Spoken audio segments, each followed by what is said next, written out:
देखिए, माननीय शरद पवार जी को कल सभी ने, आप सभी लोगों के कल, क्योंकि जो भी उन्होंने घोषणा की, जितना आप लोगों को मालूम था उसी वक्त हमको मालूम पड़ा।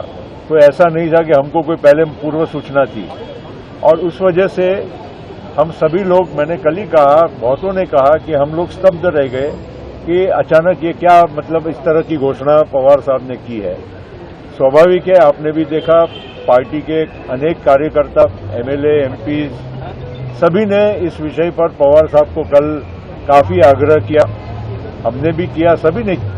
अब उनका जो भी, उनकी मानसिकता जो भी वजह से थी, उन्होंने बार बार कहा कि भाई हम भी चाहते कि कोई जनरेशनल चेंज होना चाहिए।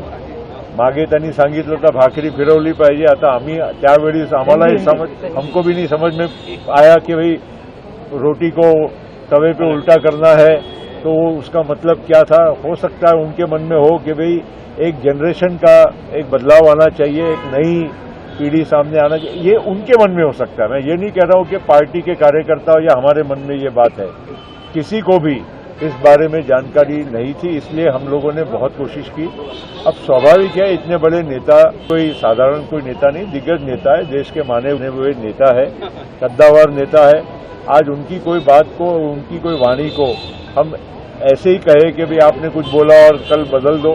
हो सकता है उनके मन में कुछ विचार करने के लिए उन्होंने वक्त मांगा हो, तो हमने वो वक्त देना चाहिए। इसलिए आज भी कुछ कार्यकर्ता यहाँ पर हमारे बड़े, आपने देखा होगा, उत्सुकता के साथ चाहते थे कि पवार साहब ने अपना राजीनामा वापस लेना चाहिए। लेकिन बात यही है कि हमने भी आज, मैंने भी, और अजीत पवार थे, सुप्रिया सुले थी, छगन भुजबल भी आए, बाकी के सभी हमारे मान्यवर, बहुत सारे नेता आए। ये सब बातों को लेकर हमने आज फिर भी कोशिश की बात करने की। चाको जी हमारे केरल से भी आए थे, पदाधिकारी इधर उधर से आए थे, बाहर के राज्यों से। तो हमने ये कोशिश किया है कि पवार साहब से गुजारिश की, विनती की। अब उन्होंने फिर भी, जैसे मैंने कहा, कि 1-2 दिन का वक्त हमने देना चाहिए। इसलिए अब आज इस पूरी गतिविधि को देते हैं। कल जो भी कुछ होगा हम आपके सामने